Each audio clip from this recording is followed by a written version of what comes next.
Hey everyone, I'm that UK gamer, and before I get into the video, I'd just like to say, ow, my arm hurts, but that is what a blood test will do, I guess. So, yeah, there it is. Ow. Anyway, so today is October the 26th, 2021, which means it is Nintendo Switch Online Expansion Pack Day.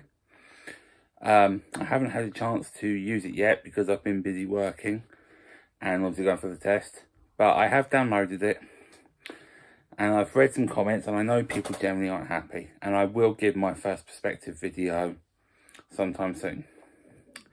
However, another part of this was the revealing of the brand new Nintendo Switch, Nintendo 64 and Sega Mega Drive controllers.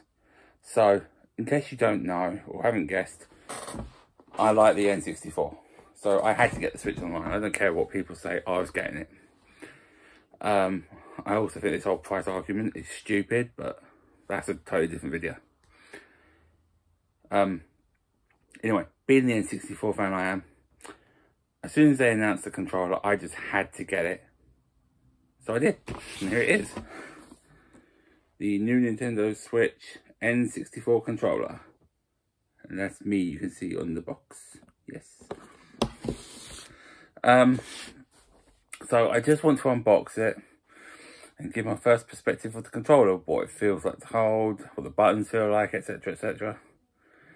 And I said I'll give my perspective on the actual Switch Online experience later on. So this controller was $39.99 from the Nintendo store. I've seen how much it's gone for on eBay, which is absolutely ridiculous, so I'm glad I got one now. It's got this lovely red box, and that tells you how to set it up in case you don't know. It says Nintendo on the top. Nintendo Switch Online, and Nintendo 64 controller, or Manette Nintendo, 460 or something, I can't remember. I'm trying to think what 64 was in French, can't remember. So, the box itself, it actually feels quite heavy, I have to admit. But they'd obviously have to have all the wireless parts built into the controller, so wouldn't be surprised if the controller is a bit heavier than the standard 64 controller. Whether they'll do the other colours that were also available for the 64, I don't know. But for now, it's just the standard grey. So, this arrived this morning. I haven't actually opened it out of this box yet, so this will be the first time I do so. So, let's do it. Well, that was nice and easy to open. Now comes the interesting bit, getting it out. As you can see, it's got a lovely box here.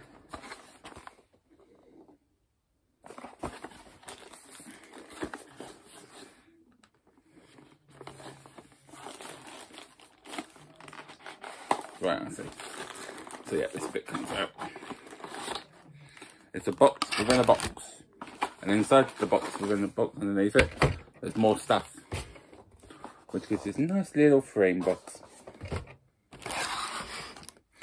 So we have the instructions. We have a wire for charging it. We have a part of the box, and we have the controller. So, time to hold it once and for all. Yeah, that's definitely heavier than the standard 64 controller, 100%. And it feels a bit top heavy, but I'm assuming they must have put the wireless controls in here, because you can see that the where the memory pack etc went is filled in, and that's where it feels heavy. So that must be where the wireless stuff is. Size-wise, it looks like 64 controller. It's just something that looks maybe like it's a slightly different shape to me, or I don't know if that's just me. Just something's out to me. The buttons feel maybe a bit nicer to press than on the standard controller, but again, they've had time to learn from it, so that's not a surprise. The Z trigger feels nice though, as do the bumper buttons. The one, of course, everyone's wondering about is, of course, the stick. It flicks like the old one, but feels more sturdy than the 64 and not so loose. So maybe they've learned from the GameCube controller and all the criticism they've had over the 64 stick. On the top here is where we get the extra stuff. So we've got where the wire goes in, home, camera, sync, and a ZR button. I've heard that's something to do with changing the controls, because obviously on here there's only like 6. I'm not 100% sure. I mean, where ZL would be, I'm not entirely sure. Maybe, I don't think there is one.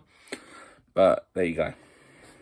But all in all, feels a very solid controller. The weight is kind of nice here, because I think sometimes the old one kind of felt a bit, not light, but like just loose in your hands. This one gives it a bit of weight, like makes it nice to grip. But at the same time, it could feel like it could get a bit too top heavy, but not massively so. The buttons, A, B, the C buttons, all feel nice. The D-pad feels nice. Start. The stick definitely feels more solid, which is a good thing. So all in all, I'd say this is a very good 64 controller. And I would probably have to say better than the original in terms of how the buttons feel, how the stick feels to hold. So that's good. All I've got to do is a bit later try it when actually playing the games, and I will tie that into the other video where I say about my experience, because obviously it's alright nice holding and it feeling nice. If it doesn't work very well, then that's kind of stupid really. But yeah, but my overall impression of the controller is it's a very solid 64 controller. It actually feels like a solid controller. I know there's the whole thing about you don't have to hold it. That's never been a problem for me. I've always found it comfortable and nice to hold. Like this, a bit weird because I'm going to do it backwards, but you know, idea. So yeah, so all in all, I rate this. I actually like the feel of it. I like the look of it. I like how it feels to use. So yeah, glad I got it.